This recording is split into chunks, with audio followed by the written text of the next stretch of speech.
Friends, ఈరోజు నేను బాబు వాళ్ళ స్కూల్ దగ్గరికి వెళ్ళాను. అక్కడ గోరింటాకు చెట్టు కనపడింది. నాకు కూడా ఎప్పటి నుంచో పెట్టుకోవాలనిపిస్తుంది. అందుకని కొంచెం వాళ్ళని అడిగి కోసుకొచ్చుకున్నాను. కొంచెమే కోసాను, చాలు నాకు, నేను ఒక్కదాన్నే కాబట్టి. దీన్ని అన్ని పుల్లలు అన్నీ ఏరేసేసుకుని పెట్టాను. దీంట్లో ఏమేమి వేస్తానో చూపిస్తాను. ఇది కొంచెం నానబెట్టిన చింతపండు, నెక్స్ట్ ఒక 2 స్పూన్లు పెరుగు వేసి మిక్సీ పట్టుకుందాము. చూసారా, అన్నీ వేసేసాను. నలక్కపోతే కొంచెం వాటర్ పోసి మెత్తగా మిక్సీ పడదాము. మెత్తగా వేసేసాను. నాకు కొంచెం వాటర్ ఎక్కువైనట్టు అనిపిస్తుంది. మీరైతే గోరింటాకులో ఏమేమి వేసి రుబ్బుతారో కామెంట్స్లో చెప్పండి.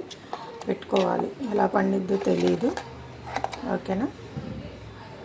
Okay friends, bye. పెట్టుకున్న తర్వాత పండిన తర్వాత చూపిస్తాను.